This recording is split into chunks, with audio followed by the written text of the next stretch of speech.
SSC GD 2026 বৰ্ষৰ বাবে যিসকলে SSC GD পৰীক্ষাটো অৱতীৰ্ণ হৈছে ইতিমধ্যে যিসকলে পৰীক্ষা দি আহিছে বা তেওঁলোকে কুৱেশ্যন পেটাৰ্ণসমূহ গম পাইছে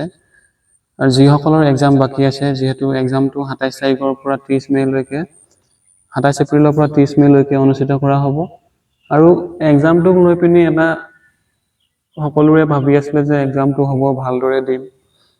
কিন্তু এক্সামৰ মাজতে বহুতো চিন্তা চৰ্চা বা বহুতো কেলেংকাৰী বুলি ক'বলৈ নাই কেলেংকাৰীয়ে বুলি হাৰিতে পৰিব মানে হ'বলৈ বা হাই হুলস্থুল হোৱা দেখিবলৈ পোৱা গৈছে যে যিসকলে চেণ্টাৰ সিলেক্ট কৰিছিলে প্ৰথমবাৰত যিসকলে চেণ্টাৰ সিলেক্ট কৰিছিলে SSC GD এক্সামৰ যেটো শিডিউলটো সিলেক্ট কৰিবলৈ আহিছিলে তেওঁলোকে সিলেক্ট কৰাটো এডমিট আহিছিলে এডমিটটো ঠিকই আহিছিলে কিন্তু পাছৰ পৰ্যায়ত যিসকলৰ আকৌ ৰিকেচিডিউল কৰিবলগীয়া হ'ল তেনে ক্ষেত্ৰতো এক্সাম চেণ্টাৰ যিসকলে সিলেক্ট কৰিছিলে তেওঁলোকে সিলেক্ট কৰাৰ পাছতো বহু দূৰে দূৰে এক্সাম চেণ্টাৰসমূহ কৰিছে যিসকলে যোৰহাট সিলেক্ট কৰিছিলে তেওঁলোকক গুৱাহাটী পঠিয়াই দিছে যিসকলে ডিব্ৰুগড় সিলেক্ট কৰিছিলে তেওঁলোককো আকৌ গুৱাহাটী পঠিয়াই দিছে বা যোৰহাট পঠিয়াই দিছে তেনেধৰণে খেলি মেলি হোৱা দেখিবলৈ পোৱা গৈছে বহুতো খেলি মেলি হৈছে যোৱাবাৰৰ তুলনাত এইবাৰ বহুতো খেলি মেলি হৈছে আৰু যিসকলে এডমিট আহিছে বা এডমিট লৈ পিনি তেওঁলোকে এক্সাম দিবলৈ গৈছে পৰীক্ষা হলসমূহতো সিট কেপাচিটি নাই বা অন্য যিখিনি এডমিটতো হেৰি ফিংগাৰপ্ৰিন্ট মেচ হোৱা নাই এইখিনি অজুহাত দেখুৱাই পিনি ষ্টুডেণ্টসকলকো বাহিৰ কৰি দিয়া হৈছে বা তেওঁলোকে এক্সামটো দিব পৰা নাই এনে ক্ষেত্ৰতো কেৱল এটা চেণ্টাৰ বুলিয়ে নহয় আমাৰ ইয়াত গুৱাহাটীতো হৈছে তেনেধৰণে কেলেংকাৰীবোৰ যেহেতু এক্সামৰ চেণ্টাৰটোতো সিট কেপাচিটি যিমান আছে তাৰ পৰ্যায়তো তাতকে অধিক ষ্টুডেণ্টক মাতি দিয়া হৈছে এইখিনি এক্সাম চেণ্টাৰ দায়ী হ'ব ইয়াৰ লগত জড়িত যেহেতু এক্সাম চেণ্টাৰ এটা যেতিয়া এক্সাম কণ্ডাক্ট কৰে তাত সিট কেপাচিটি কিমান আছে সেইখিনি ইনফৰমেশ্যন SSC বৰ্ডক দিবলগীয়া হয় SSC বৰ্ডক দিয়াৰ পাছতে তেওঁলোকে এডমিটখিনি উলিয়াই পঠিয়াই দিয়া হয় এদিনত কিমানজন ষ্টুডেণ্টে কেইটা শিফটত এক্সামটো দিব পাৰিব যেহেতু প্ৰত্যেক দিনাখনে যিকেইদিন এক্সামৰ ডেট আছে প্ৰত্যেক দিনাখনে 3টা শিফটত এক্সাম অনুষ্ঠিত কৰা হয় আৰু সেই 3টা শিফটৰ অনুযায়ী এটা শিফটত কিমানজন কেণ্ডিডেটকো পৰীক্ষা হলটোত বহিবলৈ দিয়া হ'ব সাপোজ ধৰিছো 500 কেণ্ডিডেটকে এটা চেণ্টাৰত মাতিছে এটা শিফটত 500কে 1500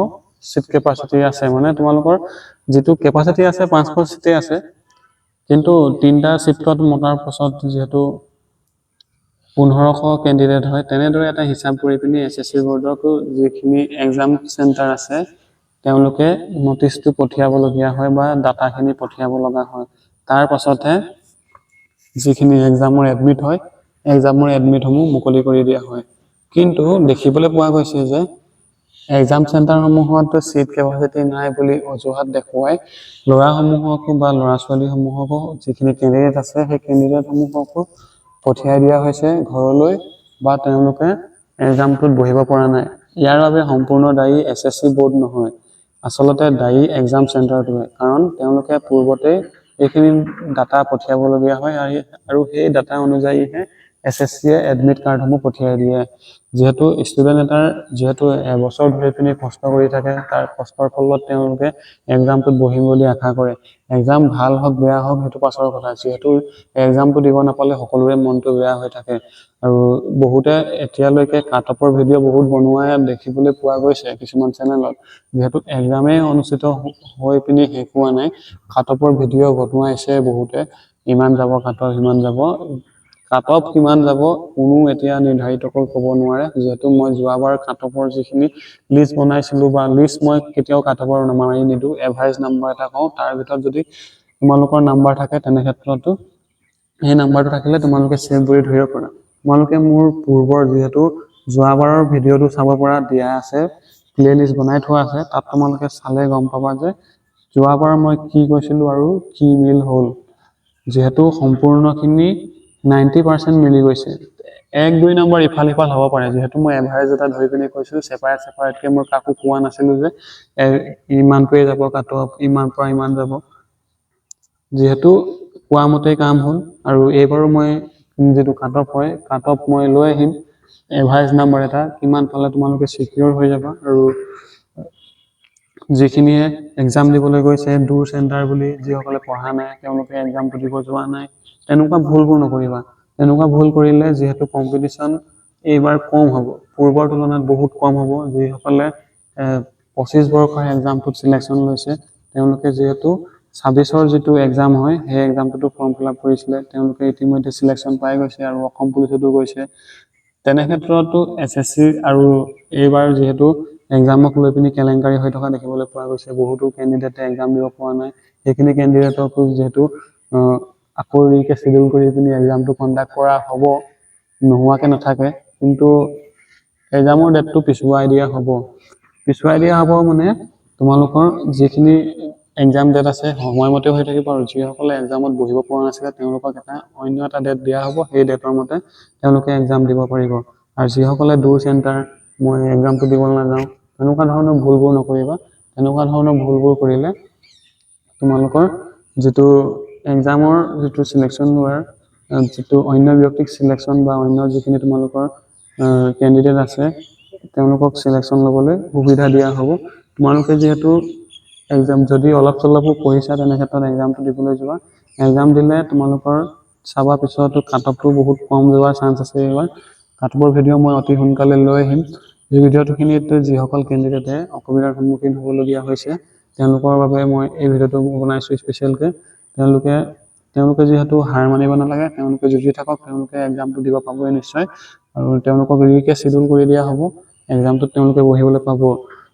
নোপোৱা নহয়। আৰু যিসকলে দূৰ চেণ্টাৰ বুলি তেওঁলোকক খৰচ হ'ব বুলি আমি এক্সাম দিব নাযাওঁ বুলি ভাবিছা, তেওঁলোকৰ লেখীয়া ভুল কৰা মানুহ আৰু জীৱনত নাই। যিহেতু এক্সামটো তোমালোকে এবছৰ দিন অপেক্ষা কৰিবলগীয়া হয়, আৰু যিহেতু ফৰ্মখন যদি ৰিজেক্ট হৈ যায় বা তেওঁলোকে এক্সামটো দিব নাযায় তেনে ক্ষেত্ৰত তেওঁলোকে ভুল কৰিব। এক্সামটো দিয়া হওক সকলোৰে বাবে কৈছোঁ যিসকলে ভিডিঅ'টো চাই আছে, এক্সামটো দি আহক, ভাল হওক বেয়া হওক পাছৰ কথা। এক্সামটো দি আহিলে তোমালোকৰ আশা এটা থাকিব যে কাট অফটো যিমানে নাযাওক তোমালোকৰ এক্সপিৰিয়েঞ্চটো মেইন। এক্সপিৰিয়েঞ্চ হ'লে তোমালোকে নেক্সট বাৰ তোমালোকে এইবাৰত নোৱাৰিলে তোমালোকে অহাবাৰত যিসকলৰ বয়স আছে তেওঁলোকে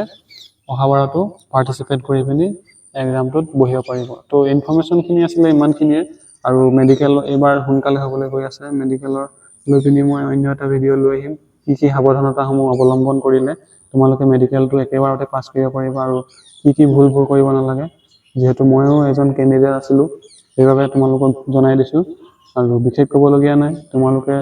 এক্সাম চেণ্টাৰ দূৰ বুলি নোযোৱাকৈ নাথাকিবা, সকলোৱে এক্সাম দি আহা। যিহেতু এক্সামৰ ডেটটো আকৌ যিসকলে এক্সাম দিব পৰা নাই তেওঁলোকক ৰিচিডিউল কৰি দিয়া হ'ব, তেওঁলোকে এক্সাম দিব পাব, চিন্তা কৰিব নালাগে। আৰু পঢ়ি থাকা তোমালোকে, যিকেইদিন সময় হাতত আছে, আৰু কাৰোবাৰতো ফেজ 3 এক্সাম আছে, তেওঁলোকে আৰু 15-20 দিন এক্সামৰ বাবে সময় পাই গৈছে, তেওঁলোকে ৰিভাইজ কৰি থাকক আৰু এক্সামটো দি আহক। আশা কৰোঁ তোমালোকে ইনফৰ্মেশ্যনটো বুজি পালা। আজিলৈ ইমানে, ধন্যবাদ। পুনৰ লগ পাম অন্য এটা গুৰুত্বপূৰ্ণ আপডেট লৈ।